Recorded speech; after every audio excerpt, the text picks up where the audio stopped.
Hey guys, what's up? I'm Orain Edwards, also called Oreo, a second year international relations major at the University of the West Indies, and also minoring in social policy and sociology. And I'm a member of JSTAR, which is Jamaican Safety Tackling Adolescent Reproductive Health and Rights. I've been a peer educator counselor for the past, say, 12 years. Why though? Growing up, I grew up in a very violent, prone, volatile, vulnerable community where not much was taught to the young persons in my community.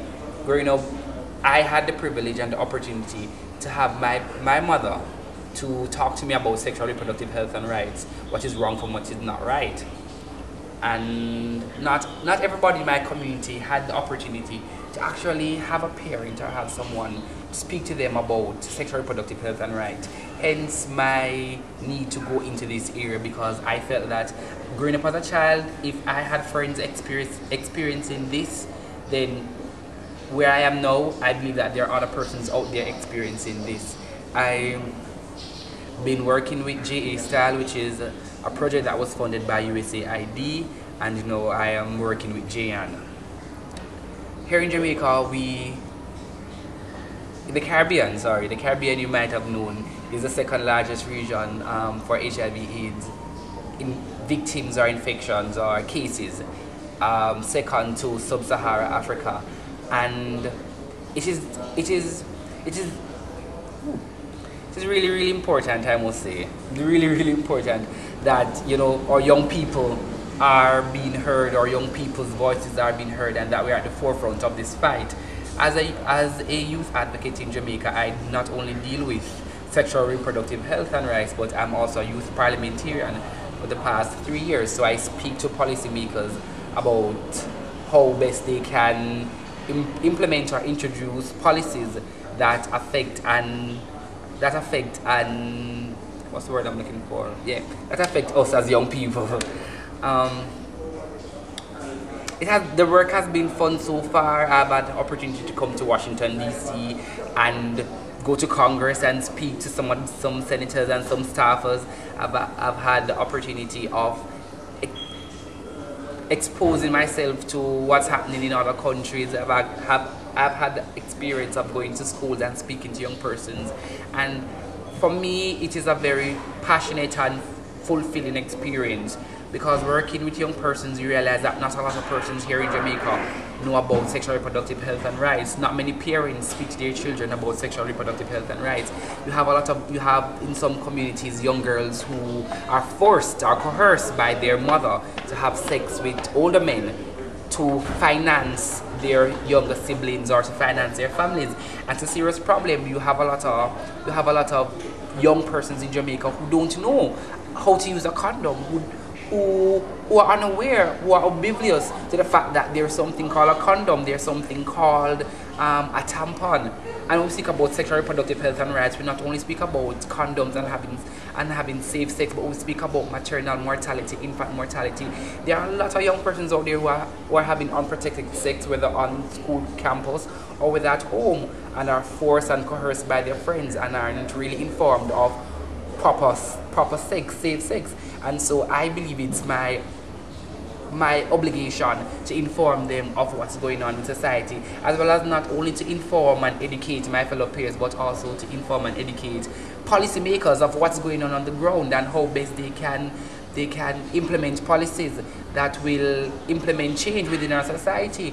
We live in a very, I would say, a very homophobic society here in Jamaica, and so we tend to have a lot of fight or harsh, or we tend to bash persons of that community.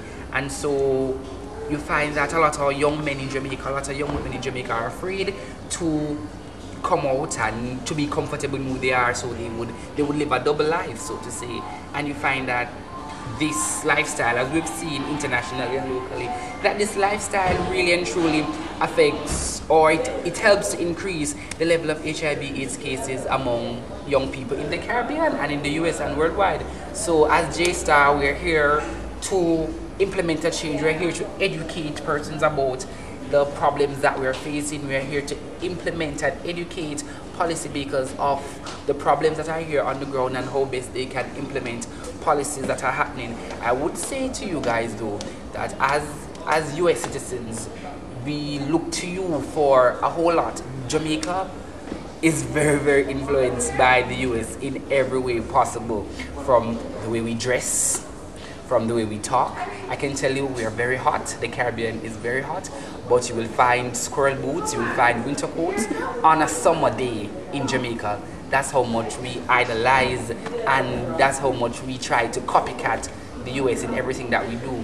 So the little changes, the little policies that are implemented within the US, you might not think that it's affecting us in any way at all, but it is, because we look to you. We are funded by the US for a lot of programs here in Jamaica, and with a whole lot of stuff from our government from education to health to clothes to language to dress to dance. We copycat the US. We copy the US. So it's really important that we have support within the US, especially from the Youth Coalition, to help us to reach our target, to help us to decrease the level of HIV/AIDS cases in the Caribbean, in Jamaica, but not only in the Caribbean and Jamaica, but internationally, to help reduce the level of infant mortality and maternal mortality here in the Caribbean, to help reduce the level of malaria cases, to help reduce the level of STIs within the Caribbean. And I know you can do it. We're here, we're small, and we're doing it. We have a thing in Jamaica that says, we're little but we talawa.